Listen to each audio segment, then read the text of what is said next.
அனைவருக்கும் வணக்கம். அனைத்து பென்ஷன்தாரர்களுக்கும் ஒரு முக்கியமான செய்தி. அதாவது பிஎஃப் உறுப்பினர்களுக்கு இபிஎஃப்ஓ 3.0 என்ற வகையின் கீழே முக்கியமான அறிவிப்புகளை வெளியிட்டிருக்காங்க. அதில் ஃபஸ்ட்டு ஏடிஎம்எல் மூலம் இனி பிஎஃப் பணத்தை எடுத்துக்கலாம். இதற்கான வரம்பை நிர்ணயிச்சிருக்காங்க.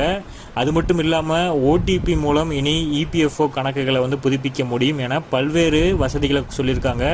அதை பற்றின முழு விவரத்தையும் இந்த வீடியோவில் பார்த்துருவோம். ஸ்கிப் பண்ணாமல் கடைசி வரைக்கும் பாருங்கள். நம்ம சேனலை சப்ஸ்கிரைப் பண்ணாதவங்க பண்ணி வச்சுங்க. நம்ம சேனலில் சென்ட்ரல் மற்றும் ஸ்டேட் கவர்மெண்ட் சம்மந்தமான ஆல் அப்டேட்ஸ் போட்டுருவோம். அது மட்டும் இல்லாமல் பென்ஷன் சம்மந்தப்பட்ட முக்கியமான அறிவிப்புகளும் இருக்கும். மறக்காமல் சப்ஸ்கிரைப் பண்ணிடுங்க. வாங்க வீடியோக்குள்ள போகலாம். ஃபர்ஸ்ட் ஆஃப் ஆல் பார்த்தீங்கன்னா, ஊழியர் வருங்கால வைப்பு நிதி அமைப்பான இபிஎஃப்ஓவில் புதிய பதிப்பான இபிஎஃப்ஓ 3.0 ஜூன் 2025 அதாவது இந்த மாதம் வெளியிடப்படும் என எதிர்பார்க்கப்படுகிறது.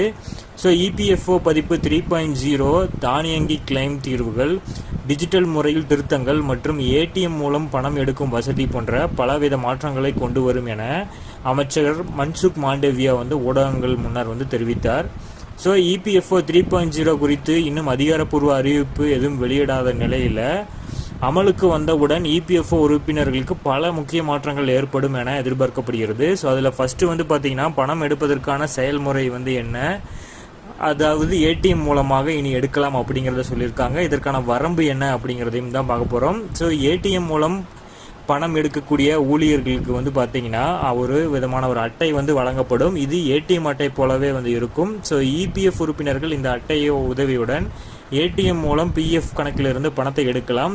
ஆரம்பத்தில் கணக்கு வைத்திருப்பவர்கள் தனது பிஎஃப் கணக்கில் டெபாசிட் செய்யப்பட்ட மொத்த தொகையில் 50% ஏடிஎம் மூலம் எடுக்க முடியும். இருப்பினும் இந்த வரம்பை இபிஎஃப்ஓ பின்னர் அதிகரிக்கக்கூடும் என கூறப்படுகிறது.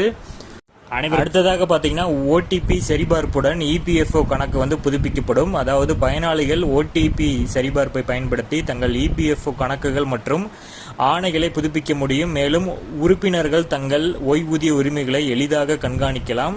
பணத்தையும் இதனால எடுக்கலாம்.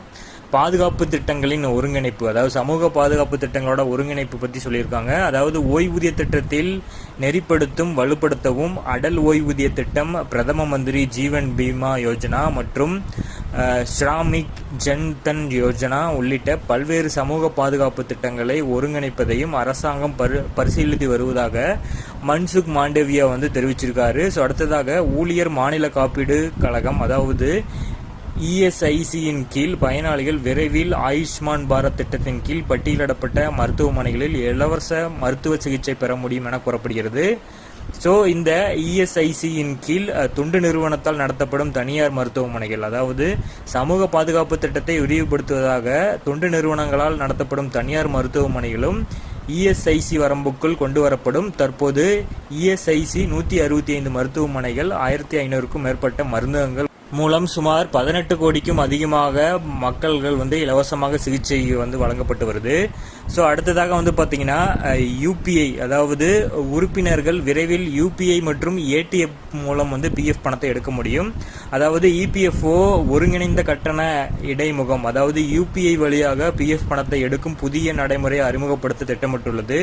தொழிலாளர் மற்றும் வேலைவாய்ப்பு செயலாளர் சுமிதா தாவ்ரா முன்பு செய்தி நிறுவனமான ஏஎன்ஐ இடம் என்பிசிஐயின் பரிந்துரையை அமைச்சகம் அங்கீகரித்துள்ளதாகவும் இந்த ஆண்டு மே அல்லது ஜூன் மாத இறுதிக்குள் யூபிஐ மற்றும் ஏடிஎம் மூலம் உறுப்பினர்கள் பிஎஃப் பணத்தை எடுக்கலாம் என்று அப்போதே கூறியிருந்தாங்க.